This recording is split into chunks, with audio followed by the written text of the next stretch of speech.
Assalamualaikum warahmatullahi wabarakatuh.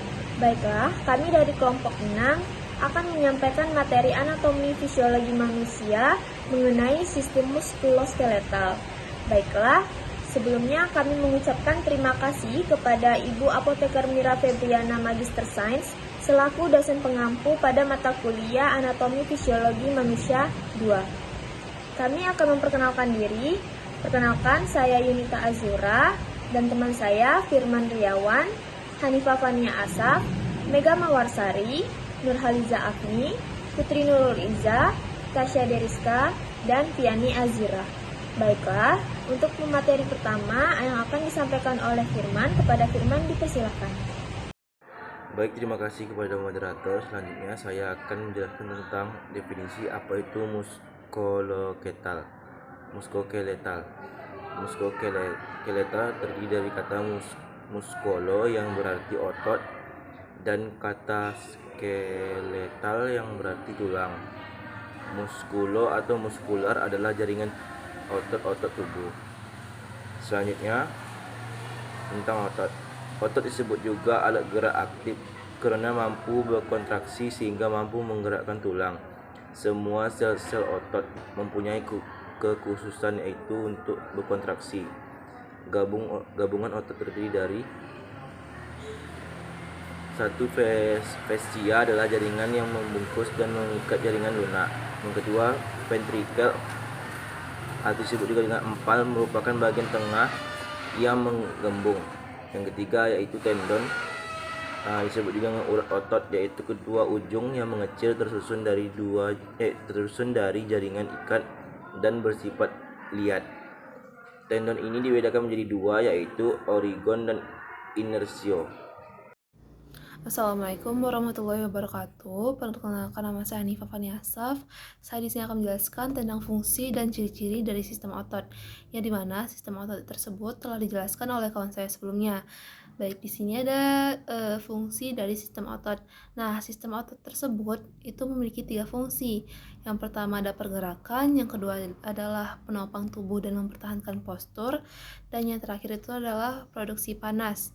Nah, pada pergerakan itu otot tersebut itu akan menghasilkan gerakan pada tulang maupun pada tempat otot tersebut melekat dan bergerak dalam bagian organ internal juga.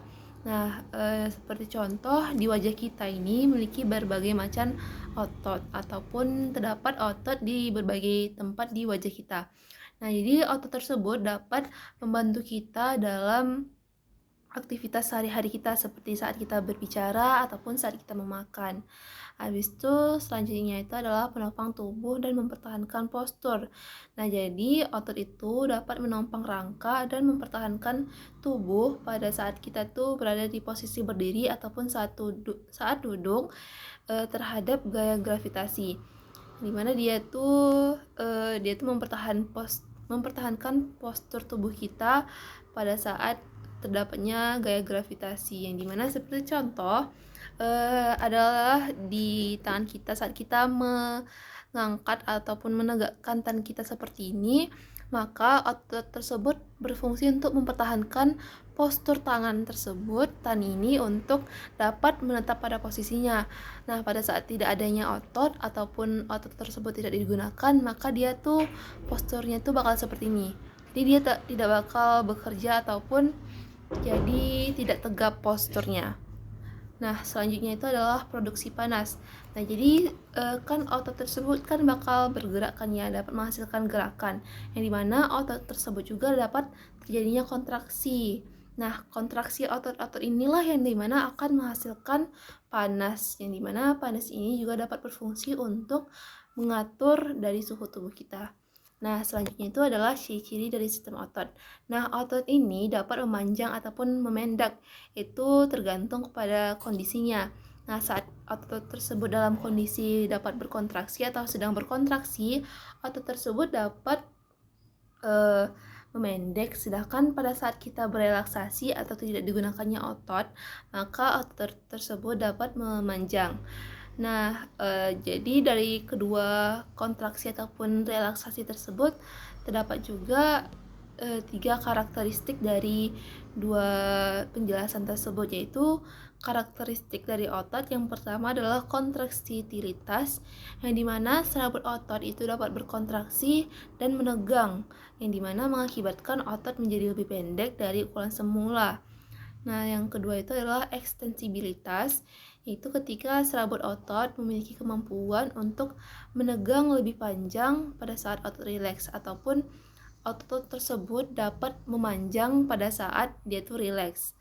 Nah, yang terakhir itu adalah elastisitas, yang dimana elastisitas ini maksudnya adalah serabut otot dia tuh dapat memanjang ataupun memendek, ataupun dapat kembali ke ukuran semula. Nah, jadi sifatnya itu adalah elastis.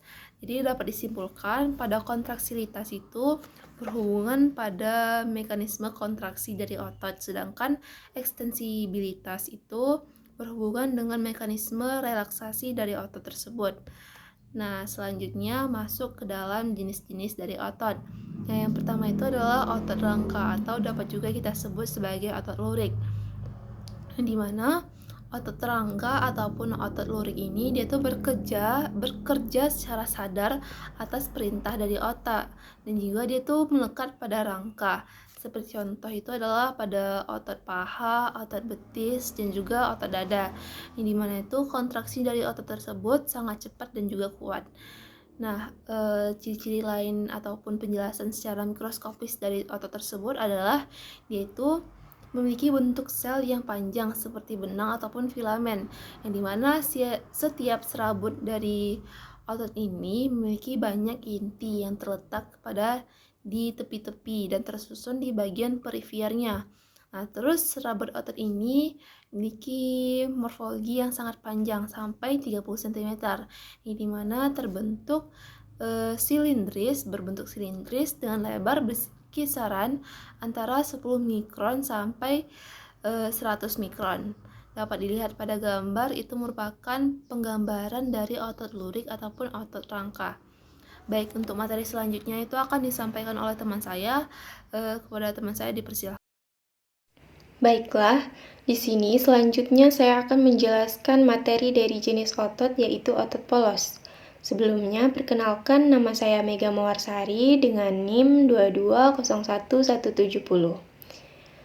Nah, otot polos ini merupakan otot tidak berlurik dan involuntar, di mana jenis otot ini dapat kita temukan pada dinding berongga seperti kandung kemih dan uterus, serta pada dinding tuba ataupun pada sistem respiratorik, pencernaan, reproduksi, urinarius, dan sistem sirkulasi darah.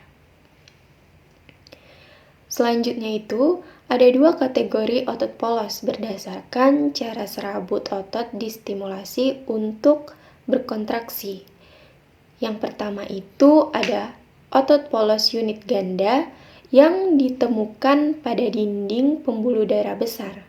Nah, pada otot polos unit ganda ini, jalan udaranya besar traktus respiratorik. Selanjutnya itu ada otot polos unit tunggal atau biasa disebut dengan visceral. Nah, otot polos unit tunggal ini biasa ditemukan tersusun dalam lapisan dinding organ berongga atau viscera. Semua serabut dalam lapisan ini mampu berkontraksi sebagai satu unit tunggal. Nah, otot ini dapat bereksitasi sendiri atau miogenik dan tidak memerlukan stimulasi saraf eksternal untuk hasil dari aktivitas listrik spontan. Baiklah, materi selanjutnya saya akan menjelaskan materi dari jenis otot, yaitu otot jantung, di mana otot jantung juga biasa disebut dengan otot serat lintang involuntar, yang mempunyai struktur yang sama dengan otot lurik, di mana otot ini hanya terdapat pada jantung, yang bekerja terus-menerus setiap saat tanpa henti. Akan tetapi, otot jantung juga mempunyai masa istirahat, sebagaimana setiap kali jantung itu berdenyut. Nah, otot jantung ini memiliki banyak inti sel yang terletak di tepi agak ke tengah dengan panjang sel berkisar antara 85 sampai dengan 100 mikron. dan mempunyai diameter sekitar 15 mikron. Baiklah, sekian yang dapat saya sampaikan. Pembahasan selanjutnya akan dijelaskan oleh teman saya. Perkenalkan, nama saya Nurhaliza Afni. Baiklah, di sini saya akan menjelaskan tentang mekanisme kontraksi otot. Yang pertama, mengikuti teori sliding filament. Teori ini ditemukan pertama kali oleh Hansen dan Huxley pada tahun 1995. Dalam model teori ini menyatakan bahwa kontraksi terjadi berdasarkan adanya dua set filamen di dalam sel otot kontraktil, yaitu berupa filamen aktin dan miosin.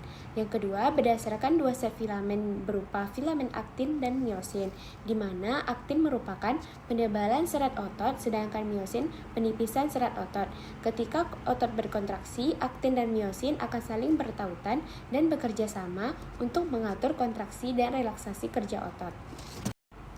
Yang ketiga yaitu memerlukan energi dan oksigen. Saat otot berkontraksi, otot memerlukan energi dan oksigen untuk melakukan suatu pergerakan, di mana oksigen akan dihasilkan dari sel darah, sedangkan energi akan dihasilkan melalui penguraian ATP dan kreatinin fosfat, di mana ATP atau adenin trifosfat akan diuraikan menjadi ADP atau adenin difosfat, kemudian akan diuraikan lagi menjadi AMP atau adenin monofosfat, sedangkan kreatinin fosfat akan diuraikan menjadi kreatinin dan fosfat sehingga membentuk energi, dan semua itu diperlukan oleh otot untuk melakukan kontraksi atau pergerakan. Selanjutnya ada rangka skeletal. Sistem rangka merupakan bagian tubuh yang terdiri dari tulang, sendi, dan tulang rawan atau kartilago yang berfungsi untuk tempat menempel atau melekatnya otot dan kemungkinan tubuh untuk mempertahankan sikap dan posisi. Fungsi dari sistem rangka bersifat sebagai penyangga, penyimpanan mineral dan lipid, produksi sel, dan sebagai pelindung dan penggerak. Nurul Iza dengan NIM 2201179. Baiklah, di sini saya akan menjelaskan materi tentang sendi dan tulang rawan. Yang pertama yaitu ada sendi. Sendi disokong atau diperkuat pada bagian luar oleh otot dan tendon. Di persendian ini terjadi pergangguan yang terjadi karena pergeseran tulang dan penyusun sendi. Contohnya adalah dislokasi dan ankilosis.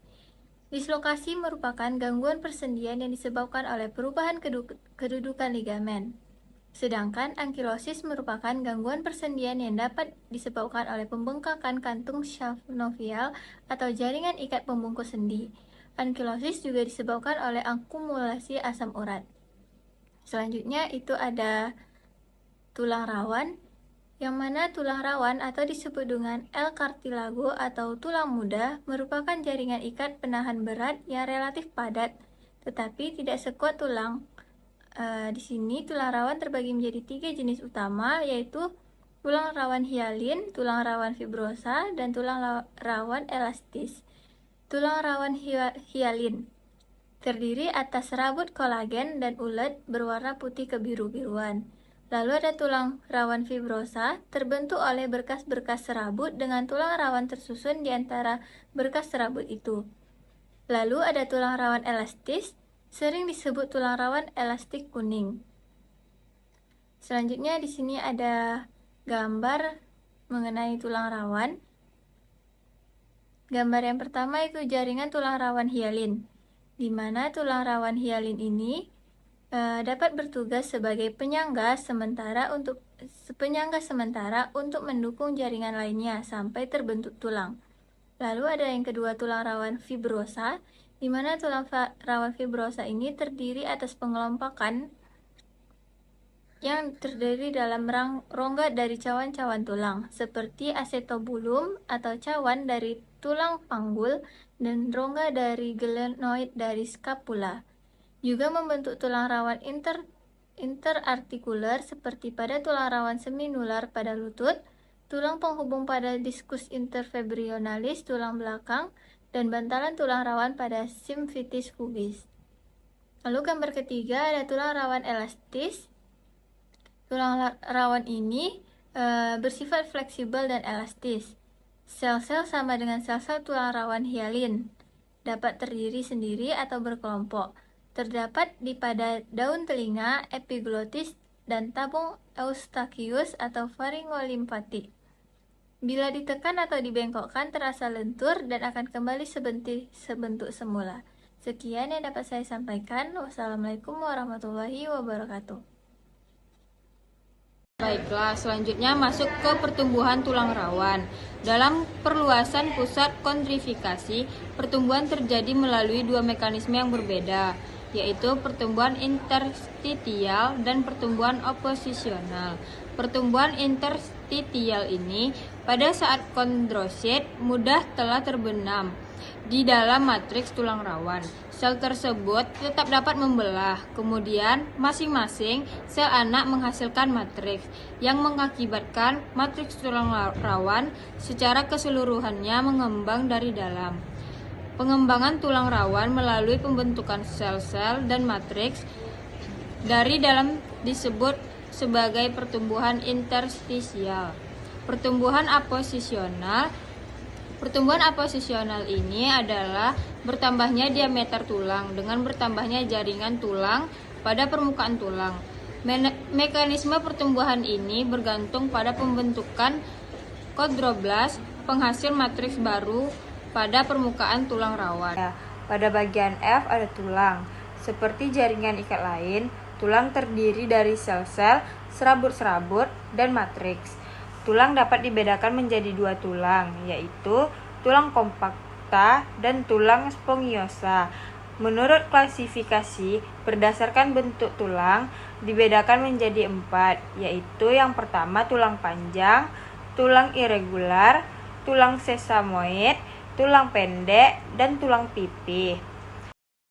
Baik, selanjutnya yaitu tentang histigo, di mana tulang dewasa yang sedang berkembang mempunyai 4 jenis sel, yaitu sel osteoprogenitor, osteoblast, osteosit, dan osteoklas. Yang pertama yaitu osteoprogenitor, merupakan sel induk pluripoten yang berasal dari jaringan ikat mesekin.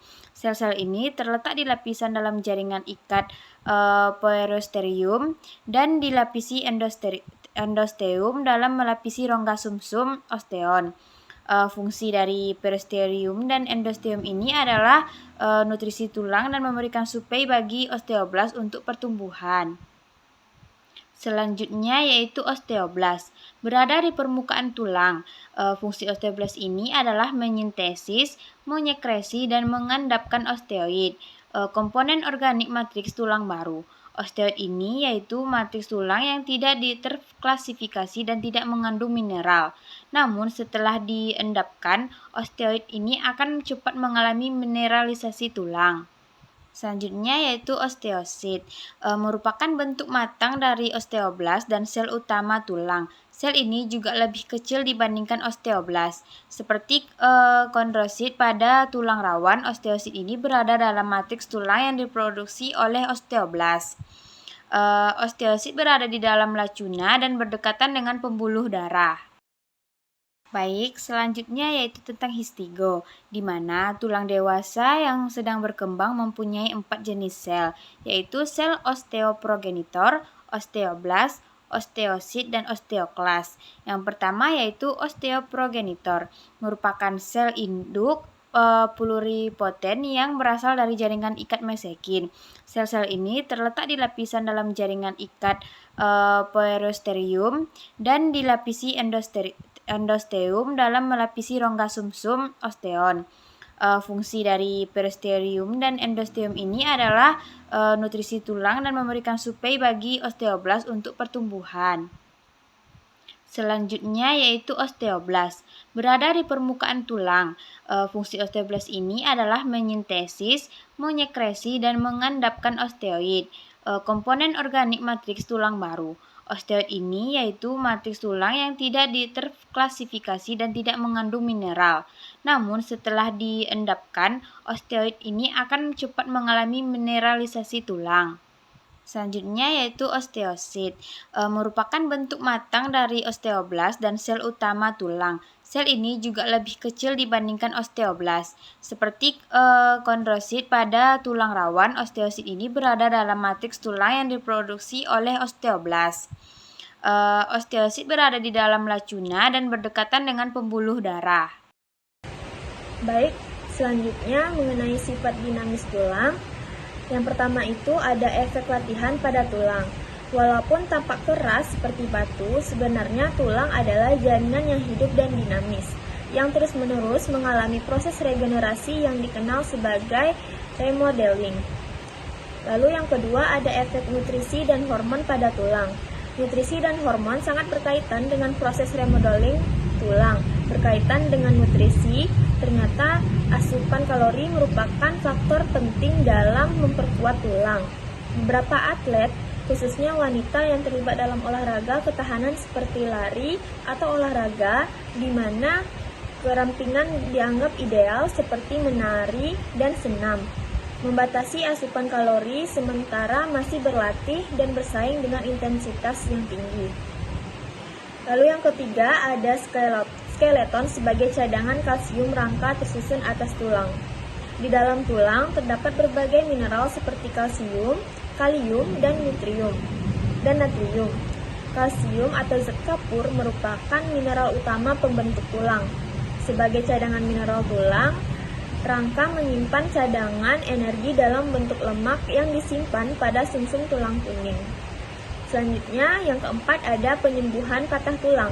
Penyembuhan fraktur secara garis besar terdiri atas dua kombinasi proses, yaitu intermembranous dan endokondral. Proses endokondral dimulai ketika periosteum robek ketika terjadi fraktur, sedangkan pada proses intramembranous dimulai terbentuk soft callus hingga hard callus. Lalu yang kelima ada penuaan dan sistem tulang. Penuaan adalah konsekuensi yang tidak dapat dihindarkan. Menua atau menjadi tua adalah suatu proses menghilangnya secara perlahan-lahan kemampuan jaringan untuk memperbaiki diri atau mengganti dan mempertahankan fungsi normalnya, sehingga tidak dapat bertahan terhadap infeksi dan memperbaiki kerusakan yang diderita. Baik, dari materi yang kami sampaikan tadi, kami dapat menarik kesimpulan, yaitu muskuloskeletal adalah suatu sistem pada tubuh manusia yang meliputi sistem gerak yang terdiri dari otot dan tulang. Otot merupakan organ tubuh yang mempunyai kemampuan berkontraksi untuk menggerakkan rangka. Sistem rangka adalah bagian tubuh yang terdiri dari tulang, sendi, dan tulang rawan atau kartilago sebagai tempat menempelnya otot dan memungkinkan tubuh untuk mempertahankan sikap dan posisi. Tulang dibedakan menjadi skeleton aksial dan skeleton apendikular. Berdasarkan jenisnya, tulang dibedakan menjadi dua, yaitu tulang rawan dan tulang sejati. Sedangkan berdasarkan bentuknya, tulang dibedakan menjadi tiga, yaitu tulang pipa, tulang pipi, dan tulang pendek.